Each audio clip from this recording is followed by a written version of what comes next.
A gente continua na capital federal, agora para conversar com o Túlio Amâncio, já está na linha com a gente. Túlio, sei que você, instantes atrás, conversou com o ministro das Relações Institucionais, Alexandre Padilha. Ele falou muito a respeito de eventuais trocas nos ministérios, não deu prazo para que isso ocorra, para uma eventual reforma ministerial também. Queria que você contasse para a gente, então, para os nossos ouvintes, um resumo desse papo, dessa entrevista que você fez com o ministro das Relações Institucionais. Túlio, boa tarde para você.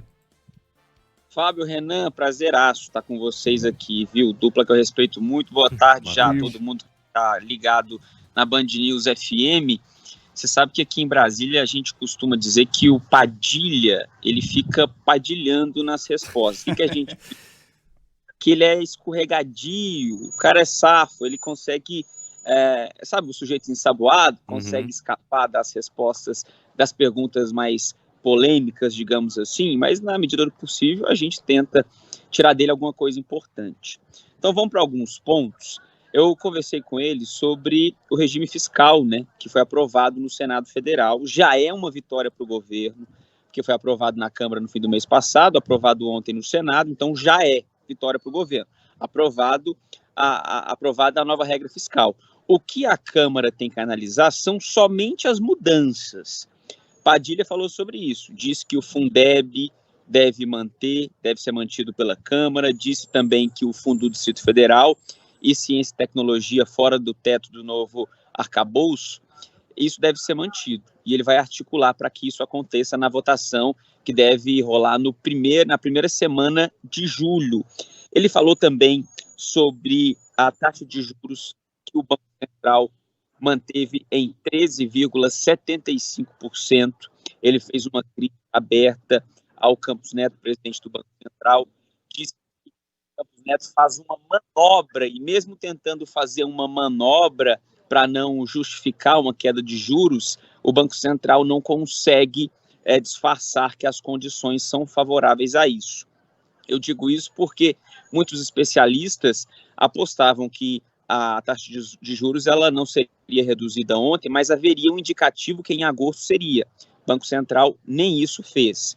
Então, de fato, o governo atacando novamente Campos Neto sobre essa não queda de juros. Ele falou sobre a questão das emendas e os cargos, essa articulação que ele é digamos, que encabeça a articulação por parte do governo, mas tem uma participação do Rui Costa, que é o ministro da Casa Civil.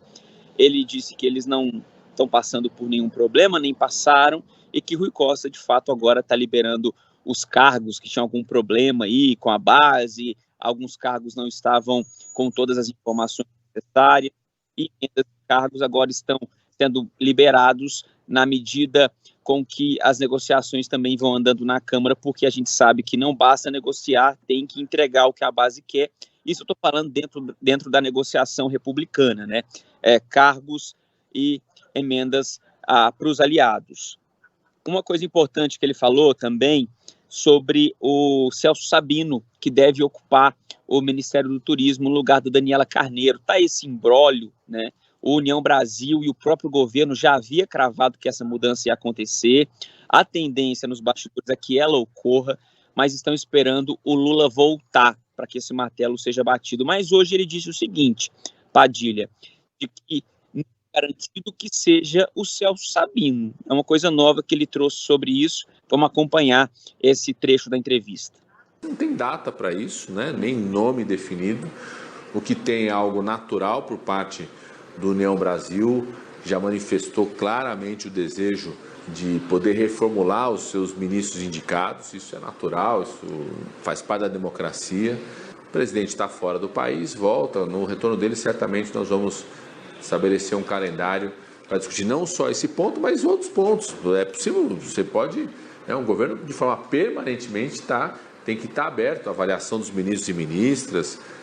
Governo é igual a um rally, né? Então ao longo do rally às vezes você tem que trocar o copiloto, trocar o pneu. O importante é ter o rumo certo, e o Brasil está no rumo certo.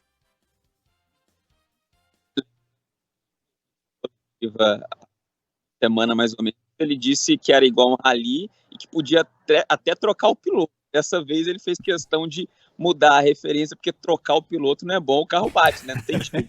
Melhor continuar ali. Ainda mais no rally, né? Exatamente.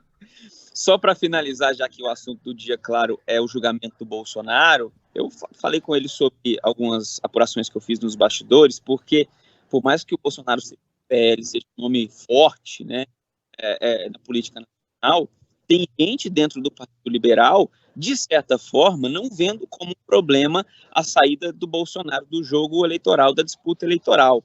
Explico. Conversei, dizem que o PL vai passar a apoiar o candidato do republicano, o Tarcísio, mirando lá em 2026. Porque na avaliação dessas pessoas, o Tarcísio ele tem a capacidade de atrair o eleitor de centro-direita e também se aproveitar do bolsonarismo. Bolsonaro pode ficar inelegível, mas o bolsonarismo vai continuar existindo. Então, sobre isso, o Padilha desconversou, disse que não está pensando ainda nas eleições de 2026 e quem está pensando sobre isso está errado, fazendo uma referência também ao Tarcísio, governador de São Paulo. Só para contextualizar, eu estou aqui na porta da residência oficial do presidente da Câmara, Arthur Lira, onde neste momento ele se reúne com Tarcísio, governador de São Paulo, e outros 21 governadores. Eles estão conversando sobre a reforma tributária, que Padilha disse que acredita que ela vai ser votada ainda no primeiro semestre na Câmara. Volto com vocês. Muito bem, Túlio Amâncio, com todos os detalhes direto de Brasília. Ao longo da programação a gente coloca, claro, outros trechos também dessa entrevista que o Túlio fez com o ministro das Relações Institucionais, Alexandre Padilha. Túlio, abraço, bom trabalho.